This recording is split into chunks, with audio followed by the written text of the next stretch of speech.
ನಮಸ್ಕಾರ. ನಮಸ್ಕಾರ. ನಿಮ್ಮ ಹೆಸರು? ಹರೀಶ್ ಅಂತಂದು. ಹರೀಶ್. ಯಾವ ಊರು? ಶಿಕಾರಿಪುರ ತಾಲೂಕು, ಶಿವಮೊಗ್ಗ ಡಿಸ್ಟಿಕ್, ಈಸೂರು. ಈಸೂರು. ಈಗ ನಿಮ್ದು ಭತ್ತ ಕೊಯ್ಯೋ ಮಿಷನ್ ನಿಮ್ದೇನಾ ಅದು? ನಮ್ದು ಓನ್ ಕಲ್ದಿರಿ. ಹಿಂದೆಲ್ಲ ಮತ್ತೆ ಎಲ್ಲಿಂದ ಬರ್ತಾ ಇದ್ದು ಭತ್ತ? ತಮಿಳ್ನಾಡಿಂದ ಬರ್ತಾ ಇದ್ವು. ತಮಿಳ್ನಾಡಿಂದ ನಾವಾಗೆ ಓನ್ ಮಾಡಿದೆ. ಸ್ವಂತ ನೀವೇ ಮಾಡಿ? ಓನ್ ಮಾಡಿ 14 ವರ್ಷ ಆಯ್ತು. 14. ಈಸೂರಲ್ಲೇ ಸ್ವಂತ ಮಾಡಿದೆ? ಈಸೂರಲ್ಲೇ ಮಾಡಿ.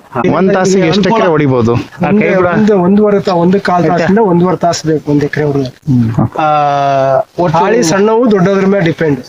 ಮಡಿ ಎಷ್ಟು ದೊಡ್ಡಕ್ಕೆ ಇರುತ್ತೋ ಅದ್ರ ಮೇಲೆ ಡಿಪೆಂಡ್ ಆಗುತ್ತೆ. ಒಂದೇ ಹಾಡಿದ್ರೆ 1 ಗಂಟೆ ಆಗುತ್ತೆ.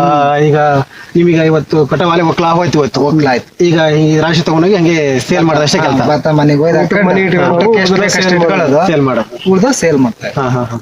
ಅದೇ ಈಗ ನೀವು ಮಿಷನ್ ಸ್ವಂತ ಯೂಸ್ ಮಾಡಿದ್ರಲ್ಲ, ನೀವು 14 ವರ್ಷ ತಂದು ಅಂತಂದ್ರಲ್ಲ, ನಿಮಗೆ ಅದರಿಂದ ಅನುಕೂಲ ಅಂದ್ರೆ ಈಗ ಏನಪ್ಪಾ ಅಂದ್ರೆ ರೈತರಿಗೆ ಅನುಕೂಲ, ನಿಮ್ಗೆ ಅನುಕೂಲ? ರೈತರಿಗೂ ಅನುಕೂಲ ಐತಿ, ನಮಗೂ ಅನುಕೂಲ ಆಗಿದೆ. ಅನುಕೂಲ ಆಗಿಲ್ಲ ಅಂತ ಏನಲ್ಲ, ಒಟ್ಟು ಬೇರೆ ಕೈ ಕೆಳಗೆ ಕೆಲಸ ಮಾಡಂಗಿಲ್ಲ. ಮಾಡ್ತಾ ಇದ್ದೀರಾ? ಅದ್ರದ್ದು ಬೇರೆ ಪಾರ್ಟ್ಸ್ ಎಲ್ಲ ಇಲ್ಲ ನಮ್ಮ ಕರ್ನಾಟಕ ಸಿಗುತ್ತೆ, ಶಿಕಾರಿಪುರ ಸಿಗುತ್ತೆ. ಅಂದ್ರೆ ನೀವು ಡ್ರೈವರ್ ಹಚ್ಚಿ ಹೊಡಿತೀರಾ, ನೀವೇ ಸ್ವಂತ ಹೊಡಿತಿದ್ದೀರಾ? ಡ್ರೈವರ್ ಬಂದ್ರೆ ಡ್ರೈವರ್, ಓನರ್ ಆದ್ರೆ ಓನರ್. ನಾವು ಡ್ರೈವರ್ ಆಗಿ ಕೆಲಸ ಮಾಡ್ತಾ ಇದ್ದೀವಿ. ಓನರ್ ಅಂತ ಪ್ರೆಸ್ಟೀಜ್ ಏನಿಲ್ಲ. ಅಂದ್ರೆ ಈ ಗಾಡಿ ಹೊಡೆದು ಒಬ್ರು ಸಾಕ, ಇಬ್ರು ಬೇಕಾಗುತ್ತೆ? ಹೆಲ್ಪರ್ ಏನಾದ್ರು ಬೇಕಾಗತ್ತೆ ನಿಮ್ಗೆ? ಹೆಲ್ಪರ್ ಬೇಕೇ ಬೇಕಲ್ಲ? ಈಗ ಮಿಷನ್ ಕರ್ಕೊಂಡ್ಮೇಲೆ ನಿಮ್ಗೆ ಅನುಕೂಲ ಆಗಿದೆಯಾ ಇಲ್ಲ? ನಮಗೆ ಅನುಕೂಲ ಆಗಿ ಈಗ ತುಂಬಾ ಟೈಮ್ ಸೇವ್ ಆಯ್ತು. ಈಗ ತುಂಬಾ ಟೈಮ್ ಅಂದ್ರೆ ತುಂಬಾ ಟೈಮೇ ಸೇವ್ ಆಯ್ತು. ಈಗ ನಾವು ಗದ್ದೆ ಕಟಾವ್ ಮಾಡಿ ಭತ್ತ ಹಾಕಿ ಅದನ್ನ ಕೊಯ್ದು ಒಟ್ಟಾಕೆ ಮತ್ತೆ 8 ದಿನ ಬೇಕು. ಆ 8 ದಿನ ನಂತರ ಆಮೇಲೆ ಅದನ್ನ ಒಕ್ಲು ಮಾಡಕ್ ಮತ್ತೆ ಹತ್ಲಾಗ 8 ದಿನ ಬೇಕು.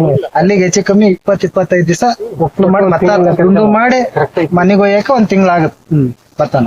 ಇವಾಗೇನು ಆರಾಮಾಗಿ 1.5 ತಾಸು 2 ತಾಸಲ್ಲಿ ಭತ್ತ ಹೊಡ್ಸ್ಕೊಂಡು ಮನೆ ತಗೊಂಡು ಹಾಕೊಂಡ ಇನ್ ಬೇರೆ ಕೆಲ್ಸಕ್ ಮಾಡ್ಕೊಳಕ್ ಈಸಿ ಆಯ್ತು. ನಮ್ಗೆ ಬೇರೆ ಕೆಲ್ಸಕ್ಕೆ ಬಹಳ ಅನುಕೂಲತೆ ಆಯ್ತು. ಮಿಷನ್ ಇರೋದಕ್ಕೆ ಅನುಕೂಲತೆ ಆಯ್ತು. ಈಗ ಲೇಬರ್ಸ್ ಜನ ಕಮ್ಮಿ ಇರೋದ್ರಿಂದ ಈಗಿನ ಪೀಳಿಗೆ ಯಾರು ಕುಡಿಗೋಲು, ಕಲಿಕಿ, ಗುದ್ದೆ ಅವೆಲ್ಲ ಮರ್ತಿರೋದ್ರಿಂದ ಹಾಗಾಗಿ 1 ವಾರ ಆದ ಕೆಲಸನ 1 ದಿನ ಕೆಲಸ ಮಾಡ್ತಾ ಇದೆ ಮಿಷನ್. ಈಗ ರೈತರಿಗೆ ಮಿಷನ್ ಬಂದಿರೋದ ಸ್ವಲ್ಪ ಅನುಕೂಲ ಆಗಿದೆ.